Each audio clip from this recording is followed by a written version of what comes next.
political expediency. That is the wrong direction to go. That undermines what has made America a great country.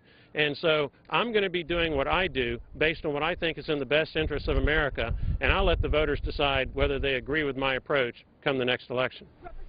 And we'll break away here as the U.S. House gaveling in for legislative work. 3 bills this afternoon. Votes at 6:30. Yeas and nays are ordered, or on which the vote incurs objection under Clause 6 of Rule 20. Any recorded vote on the proposed question will be taken later. For what purpose does the gentleman from Virginia seek recognition? Mr. Speaker, I move that the House suspend the rules and pass H.R. 180, the National Blue Alert Act of 2013, as amended. The clerk will report the title of the bill.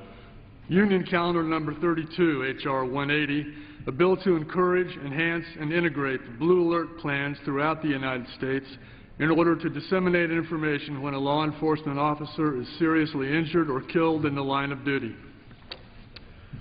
Pursuant to the rule, the gentleman from Virginia, Mr. Goodlatte, and the gentleman from Virginia, Mr. Scott, will each control 20 minutes. The chair now recognizes the gentleman from Virginia. Thank you, Mr. Speaker. Mr. Speaker, I ask unanimous consent that all members may have 5 legislative days within which to revise and extend their remarks and include extraneous materials on H.R. 180 currently under consideration.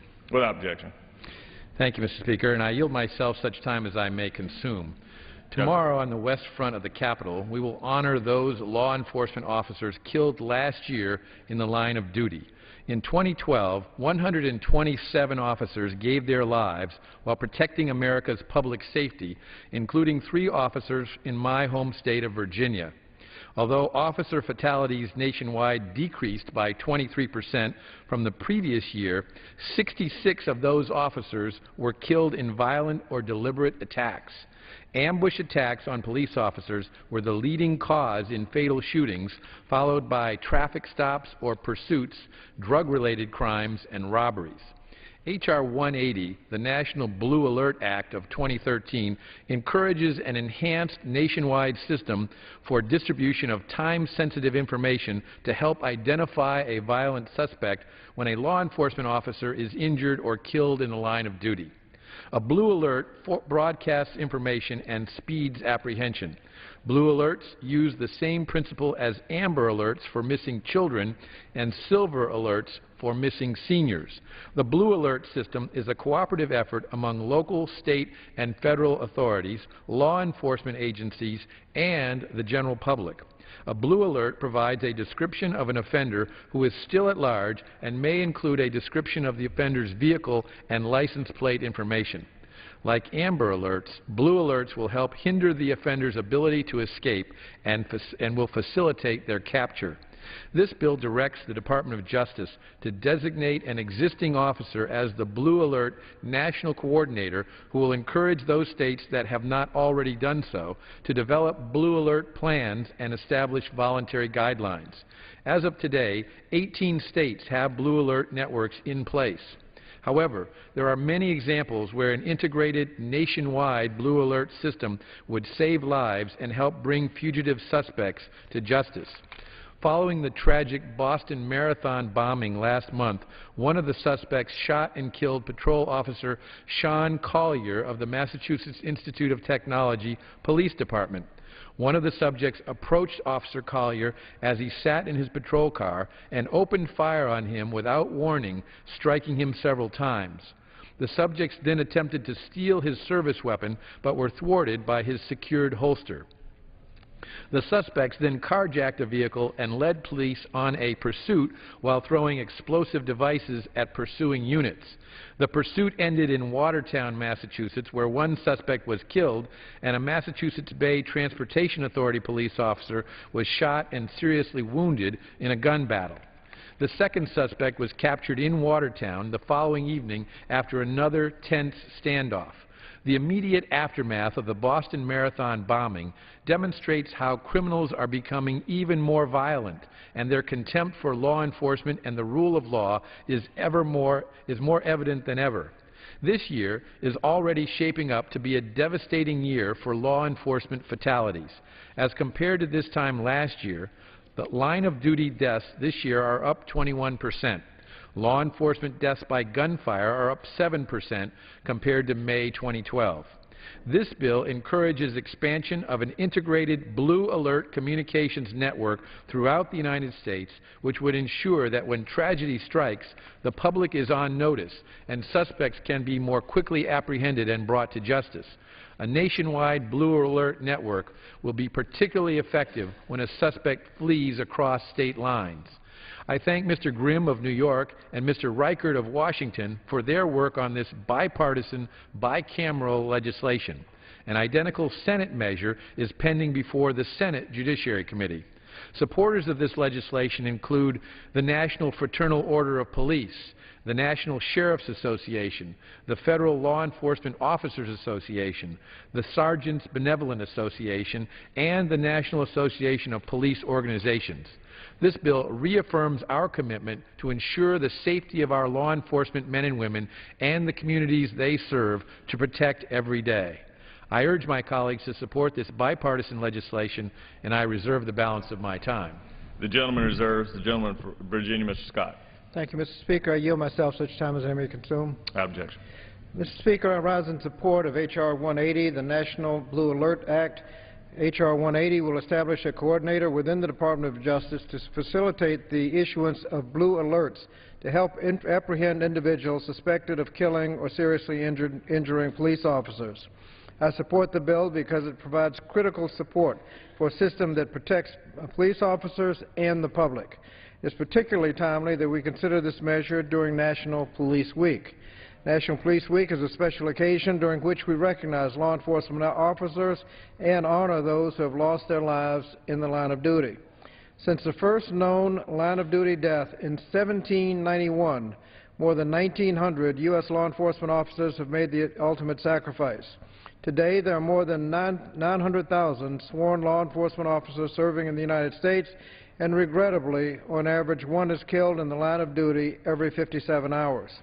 Currently, 15 states, including my home state of Virginia, have blue alert systems that use media broadcasts and roadside message signs to disseminate within their respective borders time-sensitive information about those suspected of killing or seriously injuring federal, state, or local law enforcement officers. In addition to those states, 2 more states are establishing blue alert systems this year. The information disseminated by these systems, which can include the description of the suspect, the vehicle, and the license plate number, enables the public to assist the police in locating these perpetrators. H.R. 180 will enable more states to institute these valuable programs and require the Department of Justice to facilitate the dissemination of blue alerts across state lines and throughout specific geographic areas. The Blue Alert program is similar to the Amber Alert program that helps us find missing children, and it makes sense that we would encourage similar expansion for the Blue Alert programs. Accordingly, I urge my colleagues to support this important public safety measure, and I have no further requests for time, but I reserve the balance of my time. The gentleman from Virginia, Ms. Scott, reserves. The gentleman from Virginia, Mr. Goodlatte. Mr. Speaker, at this time it's my pleasure to thank the gentleman from New York for his authorship and sponsorship of this legislation and yield 5 minutes to him. Thank you very much, Chairman. Mr. New York. Mr. Speaker, I very much appreciate the opportunity to speak in support of my bill H.R. 180, the National Blue Alert Act of 2013. As a former FBI special agent, it is a very unique honor for me to have the House consider this important legislation during National Police Week, where thousands of law enforcement officers from around the world converge on our nation's capital to honor those that have paid the ultimate sacrifice to protect our citizens here at home. On a personal note, I'd like to extend my sincere gratitude to the FBI New York Field Office, to New York City Police Commissioner Ray Kelly, and to all the brave men and women of the NYPD for their service to our great city. I encourage all of my colleagues to treat every week as if it were National Police Week.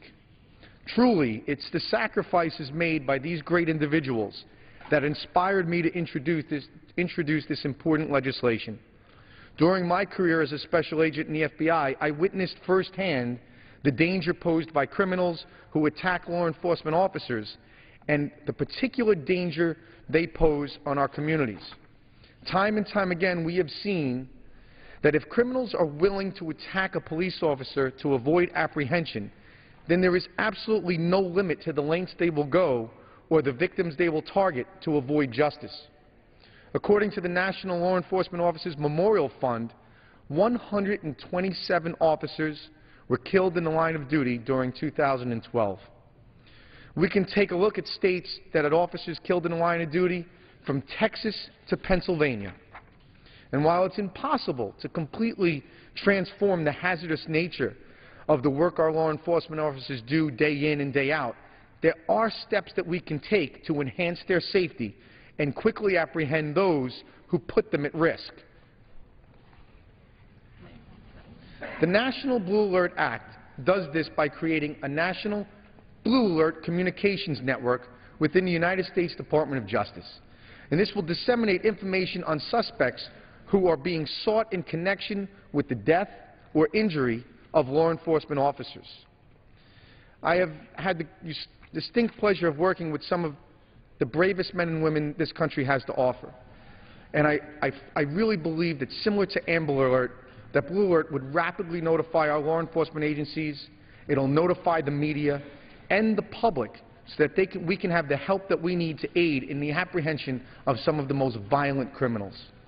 Additionally, this legislation would further encourage the expansion of the Blue Alert program beyond the handful of states where it's currently existing by helping in developing Blue Alert plans, regional coordination, and the development and implementation of new technologies to improve Blue Alert technologies.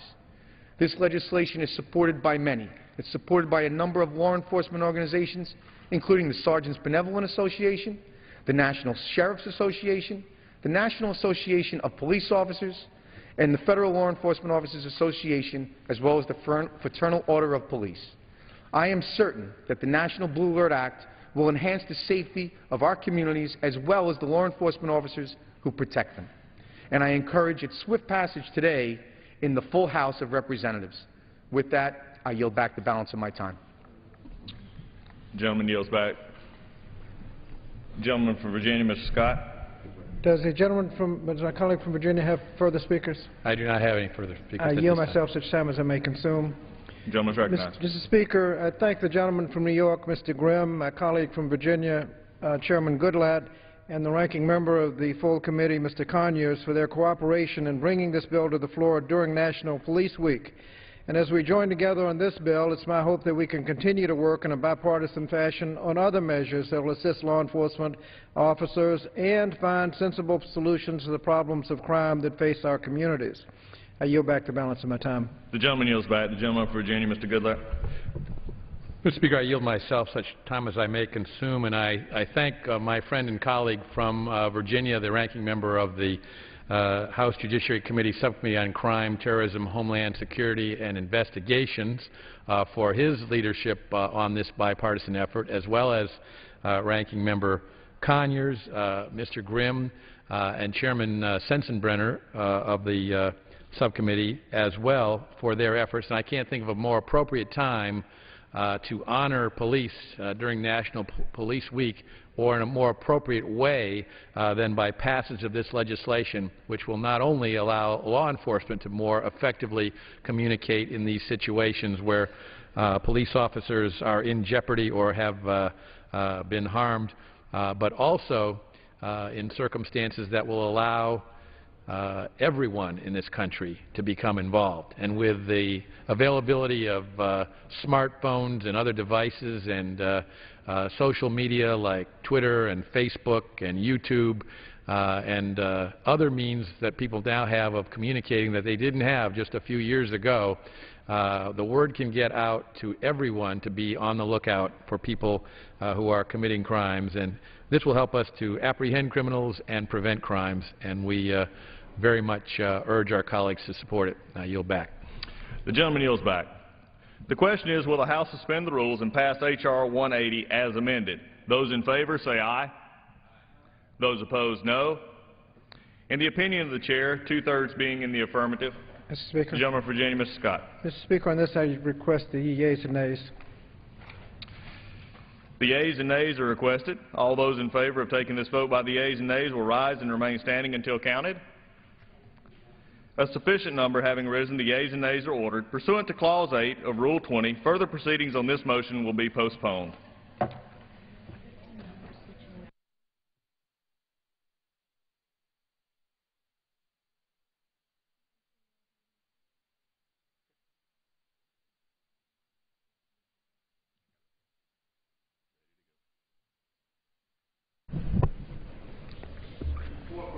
Gentleman from Oregon seek recognition. Mr. Speaker, I move to suspend the rules and pass H.R. 1580, a bill to affirm the policy of the United States regarding Internet governance.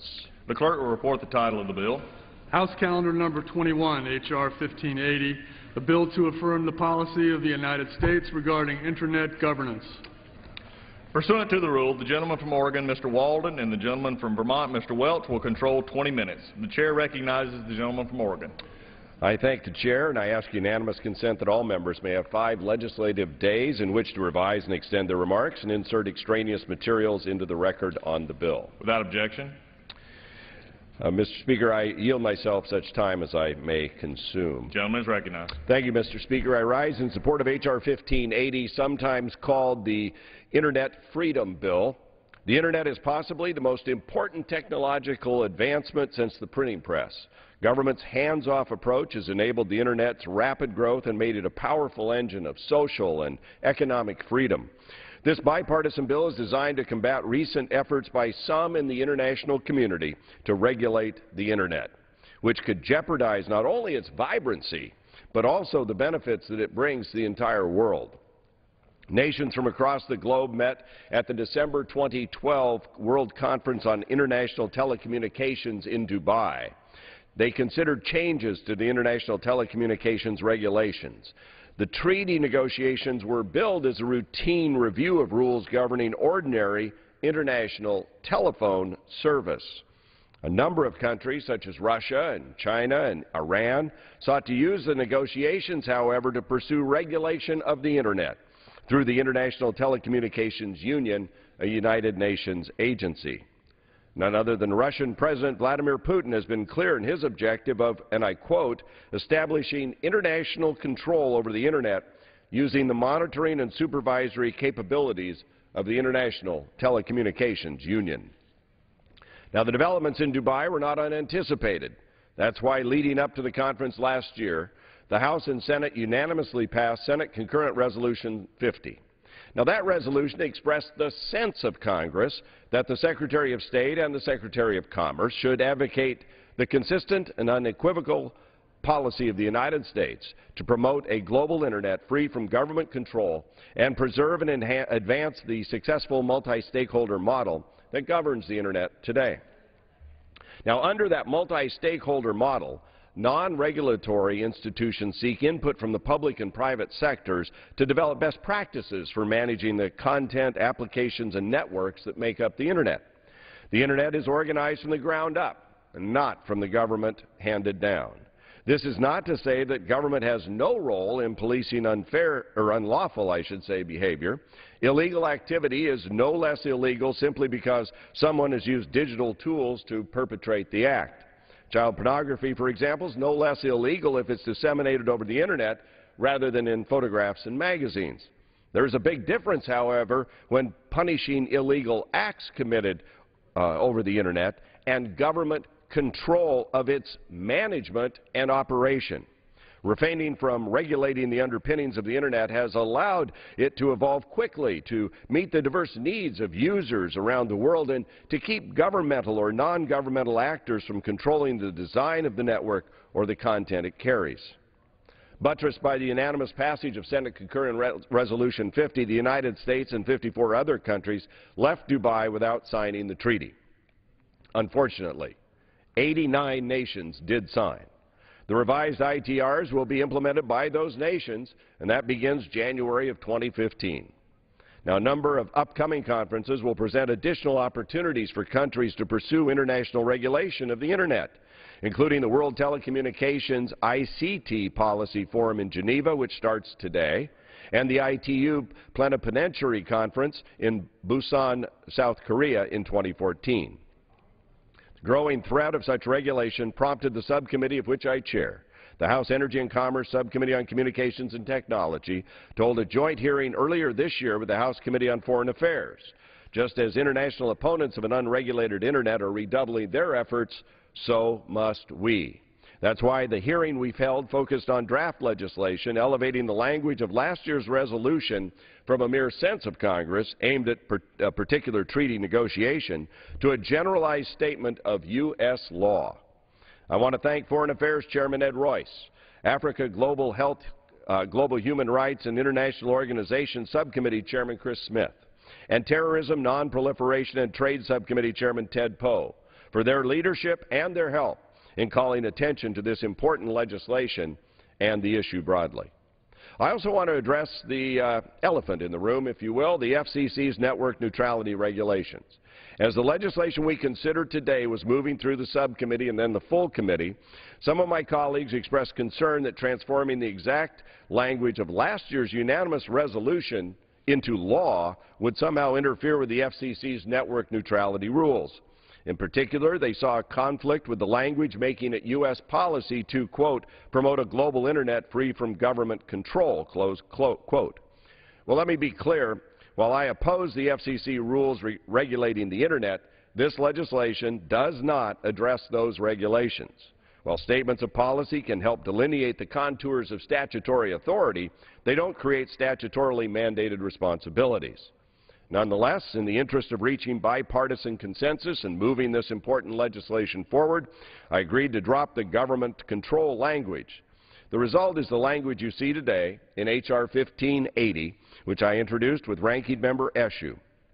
This bill would make it U.S. policy to preserve and advance the successful multi-stakeholder model that governs the Internet. So passing H.R. 1580 will show we are united against efforts by authoritarian nations to exert their grip on the Internet. For the sake of the Internet and the social and economic freedoms that it brings, I urge my colleagues to vote for the bill, and I reserve the balance of my time. The gentleman reserves. The gentleman from Vermont. Thank you, Mr. Speaker. I want to thank my colleague and my chair on the subcommittee, and thank you for your fine leadership on this legislation as well. And I'm pleased to support H.R. 1580. As my colleague mentioned, it's a bill to affirm the policy of the United States to preserve and advance the successful multi-stakeholder model that governs the Internet. It's worked. If it ain't broke, don't fix it. The Internet has been unique and powerful as a driver of social and economic progress. It's changing nearly every part of the American economy and society, everything from education to health care delivery to agriculture. This is especially true for rural communities, where communications technology can have an even greater impact in areas where populations are small and distances are vast. The Internet enables connections from even the most far-flung corners of our country to people, goods, and services around the globe, allowing rural America to compete just as effectively in the 21st century digital economy. A critical element of the Internet success story has been the open manner in which the Internet is governed. Rather than relying on centralized control by governments, the Internet instead adopts a multi-stakeholder model in which all who have an interest can have a voice in the Internet's operation. Lately, however, the multi-stakeholder model towards Internet governance has been under assault on the global stage. At the World Conference on International Telecommunications in Dubai last December, as my colleague mentioned, the International Telecommunications Union adopted several proposals that could fundamentally alter the way the Internet operates.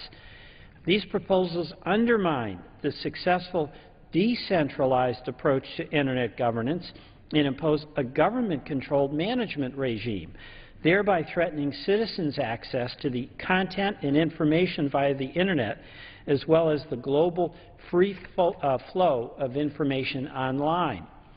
I'm pleased that Congress unanimously passed a resolution last year urging the administration to preserve and advance the successful multi-stakeholder model. That's what governs the Internet today. That's what we want to govern the Internet tomorrow. I applaud the decision by the U.S. delegation not to sign that final treaty. But efforts to bring the Internet under the control of international regulatory bodies continues. This week, member states of the International Telecommunications Union will meet again in Geneva to debate issues surrounding global Internet governance. Passage of H.R. 1580 will be timely in once again demonstrating the unwavering support of our Congress of the multi-stakeholder Internet governance model. I want to thank Chairman Upton and I want to thank Chairman Walden and their staff for working with us on the Democratic side to address the concerns. Ranking Member Waxman and Ranking Member Eshoo raised these concerns during the bill's markup in the Energy and Commerce Committee. We worked it out. Mr. Walden, thank you. I appreciate the modifications made to the bill, which makes it clear that this policy statement will not implicate the legitimate activities of the U.S. government online or the authorities of federal agencies. Because of these changes, Democrats and Republicans in Congress once again stand united with the administration in its efforts to resist proposals that would undermine the existing multi-stakeholder approach. I join my colleague, Mr. Walden, in urging my colleagues on the Democratic side to vote for this bill so we can once again demonstrate that there is support across the entire political spectrum for continuing the multi-stakeholder model that allows the Internet to thrive for the benefit of every American and citizens around the world. I reserve the balance of my time. The gentleman reserves. The gentleman from Oregon. Mr. Speaker, I don't believe we have any other speakers on our side at this time. I don't know if the And we have no other speakers either. Then I would be willing to just close with a comment and would just suggest the importance of making I'll yield sure. back. The gentleman yield. I yield back. Yes. The gentleman yields back. Then I would close, Mr. Speaker, in just encouraging my colleagues to support this legislation. Freedom of the Internet is essential as America's long-held constitutional belief in freedom of the press. And we don't need governments, ours or others, infringing on how the Internet's managed and governed, nor in terms of maintaining the freedom of the press. And so with that, I would yield back and encourage my colleagues to support this legislation. The gentleman yields back. The question is, will the House suspend the rules and pass the bill H.R. 1580? Those in favor say aye. Those opposed, no. And the Go ahead. opinion of the chair, two-thirds being in the affirmative. Mr. Speaker, on that, I would request a recorded vote. The gentleman asks for the yeas and nays. Yes. Yes. The yeas and nays are requested. All those in favor of taking this vote by the yeas and nays will rise and remain standing until counted. A sufficient number having arisen, the yeas and nays are ordered. Pursuant to Clause 8 of Rule 20, further proceedings on this motion will be postponed.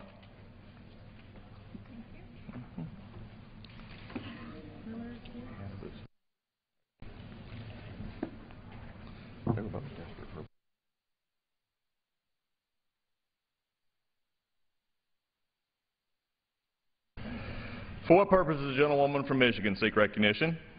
Mr. Speaker, I would move to suspend the rules and to agree in Senate Concurrent Resolution 10. The clerk will report the title of the concurrent resolution. Senate Concurrent Resolution 10, concurrent resolution authorizing the use of Emancipation Hall in the Capitol Visitor Center for an event to celebrate the birthday of King Kamehameha. Pursuant to the rule, the gentlewoman from Michigan, Mrs. Miller, and the gentlewoman from Hawaii, Mrs. Hanabusa, will control 20 minutes. The chair recognizes the gentlewoman from Michigan. Thank you, Mr. Speaker, and I would ask unanimous consent that all members have 5 legislative days to revise and extend their remarks on the concurrent resolution. Without objection. Mr. Speaker, I'll yield myself as much time as I may consume. The gentlewoman is recognized. And I rise in support, Mr. Speaker, of Senate Concurrent Resolution 10, authorizing the use of Emancipation Hall on June the 9th to celebrate the birthday of King Kamehameha, a legendary figure in Hawaiian history and culture. On June 11, the people of Hawaii will celebrate the 97th annual Kamehameha Day, commemorating the life of Kamehameha the Great, who between 1795 and 1810 unified the islands into the Kingdom of Hawaii. Known for being a fierce warrior who fought for unity and independence, King Kamehameha was highly regarded for ruling with fairness and compassion. He's remembered for his law, known as the Law of the Splintered Paddle, which specifically protects civilians in wartime and is a model for human rights throughout the world today. The statue of King Kamehameha, prominently displayed in Emancipation Hall in the Capitol Visitor Center, was added to the National Statuary Hall collection by Hawaii in 1969. And every year, as part of the Kamehameha Day celebrations, the statue is draped in long, beautiful strands of lei. In adopting the resolution, Mr. Speaker, we will authorize the use of this space for the celebration of his life and his great accomplishments.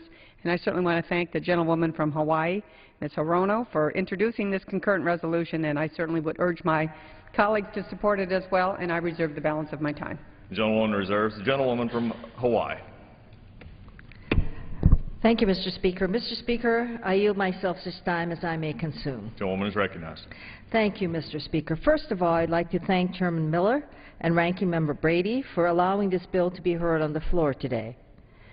As was stated, the concurrent resolution would permit the use of Emancipation Hall to allow us to celebrate King Kamehameha in the lei draping ceremony. King Kamehameha has a very unique history, and as you know, Hawaii is the only kingdom that is part of the United States. And this is going to be the 44th time such a celebration has taken place in the United States Capitol. June 11th is a state holiday in Hawaii, a day of celebration honoring King Kamehameha. And he was believed to be born around 1758 and credited with unifying the major islands by the year 1810. By uniting the Hawaiian Islands, King Kamehameha secured Hawaii's future as a viable and recognized political entity. King Kamehameha was the first in a long line of Hawaiian, what we call ali'i, which is our royalty, who held the needs and well-beings of their people as their foremost priority. Kamehameha's legacy and commitment to Hawaii's people is evident today through organizations created by his prodigy, like Kamehameha Schools, the Queen Liliuokalani Children's Trust, Lunalilo Home, and the Queen's Hospital. These organizations are the bedrock foundations in Hawaii and provide crucial services to Native Hawaiians while ensuring the maintenance of our state's uniquely Hawaiian identity. The Hawaii lei that we'll be draping is a special bond of relationships between two people that is figuratively represented by the stringing of flowers together in a circle. The Kamehameha lei draping ceremony emphasizes the strong bond Hawaii's people have with each other and our state's rich history. Honoring King Kamehameha in this lei draping ceremony acknowledges our deep appreciation for his sacrifice and success in unifying our island home and reaffirms our connections with one another and the responsibility we all share to care for one another. The significance of holding this ceremony in the capital of the United States cannot be underemphasized as it demonstrates to the nation and the world that the rights and needs of the people should always be at the heart of the work that we do here. This is the legacy of King Kamehameha and his prodigy, and we should honor that by approving this event. The celebration of King Kamehameha has been honored for over 140 years in Hawaii. It was first recognized in 1871 when Hawaii was still a kingdom by Kamehameha V, his great-grandson. It is the first holiday proclaimed by the governor and legislature when Hawaii became a state in 1959. The statute of Kamehameha and the traditional lei draping is over 100 years old itself. In Hawaii, the lei draping ceremony is celebrated as a two-day festivity in tribute of the great king. We celebrate it with parades, hula, music, chanting, storytelling, and arts. It is the way for Hawaiians to celebrate our history. The American sculptor Thomas Gould was commissioned by the Kingdom of Hawaii to create the statue. It was sculpted in 1879 from his studio in Rome. It was completed in 1880. But the ship that was transporting the original from Germany sank. And in 1883, the second statue made its way to Hawaii.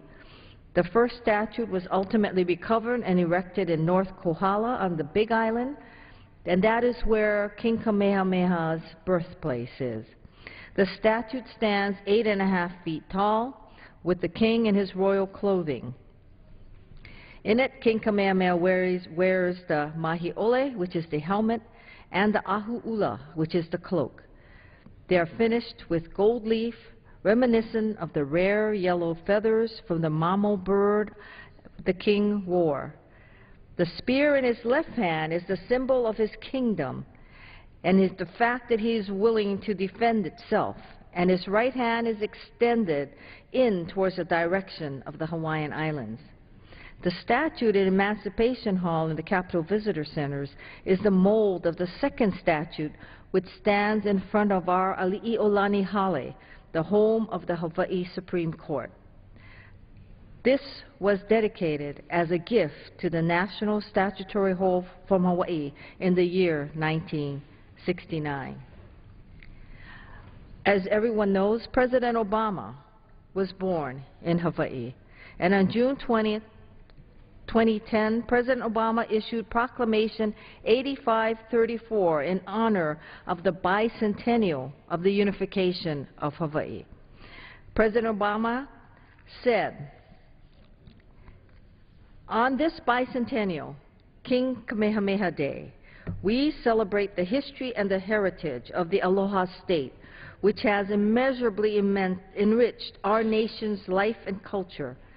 The Hawaiian narrative is one of both profound triumph and, sadly, deep injustice. It is a story of Native Hawaiians oppressed by crippling disease, aborted treatises, and eventual conquest of their sovereign kingdom. These grim milestones reminds us of an unjust time in our history, as well as the many pitfalls in our nation's long and difficult journey to perfect itself. Yet, through the peaks and valleys of our American story, Hawaii's steadfast sense of community and mutual support shows the progress that results when we are united in the spirit of limitless possibility. And Mr. Speaker, that is what this celebration means to us.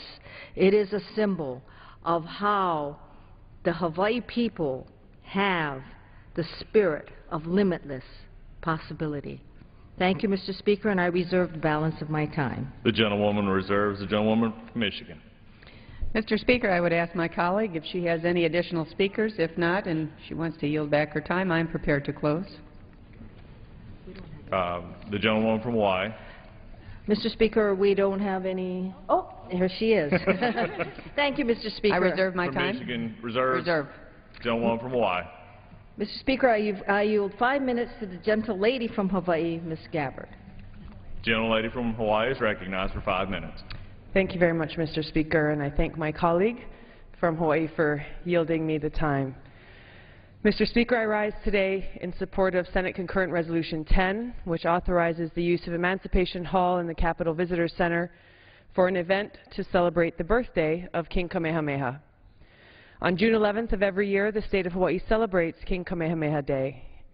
It's a beautiful state holiday filled with parades and lei draping at the statues that exist in his honor. One of these statues stands proudly here in Washington, D.C. in the Capitol Visitor Center, and for the last 43 years, we have celebrated King Kamehameha's birthday in our nation's capital. Kamehameha I, sometimes called Kamehameha the Great, was a skilled and fierce warrior and an intelligent leader. He established his dynasty and reputation by uniting the 8 major islands of the Hawaiian chain under his rule in 1810. By uniting the Hawaiian Islands into a viable and recognized political entity, Kamehameha helped protect his people during a time of great cultural change. King Kamehameha I is known for his prowess in war, but he is also remembered for his humanity. We honor King Kamehameha on his birthday, and we welcome visitors both to Hawaii and here to our nation's capital, and appreciate the opportunity to tell a little bit about one of our great heroes. I yield back. Thank you. Gentleman from Hawaii. Mr. Speaker, we have no more speakers, so I'll yield back the balance of my Gentlewoman time. from Hawaii yields back. Gentlewoman from Michigan. Mr. Speaker, I would certainly ask and urge all of my colleagues to support this very bipartisan legislation, and I will yield back the balance of my time. The gentlewoman yields back. The question is, will the House suspend the rules and agree to Senate Concurrent Resolution 10? Those in favor say aye. Those opposed, no. In the opinion of the Chair, two-thirds being in the affirmative. Mr. Speaker. What purpose does the gentleman from Michigan rise? On this, I would ask for the yeas and nays. The yeas and nays are requested. All those in favor of taking this vote by the yeas and nays will rise and remain standing until counted. A sufficient number having arisen, the yeas and nays are ordered. Pursuant to Clause 8 of Rule 20, further proceedings on this motion will be postponed. Do you have anything else we need? Pursuant to Clause 12A of Rule 1, the Chair declares the House in recess until approximately 6:30 p.m. today. The House is expected back in at 6:30 Eastern for votes and then speeches. And tomorrow, the House swears in a new member, former South Carolina Governor Mark Sanford, who will take the South Carolina congressional seat left vacant by Tim Scott, who was appointed to the Senate. And later this week, work on a bill sponsored by Minnesota Republican Michelle Bachmann that calls for a full repeal of the 2010 health care law. Here's more about that bill.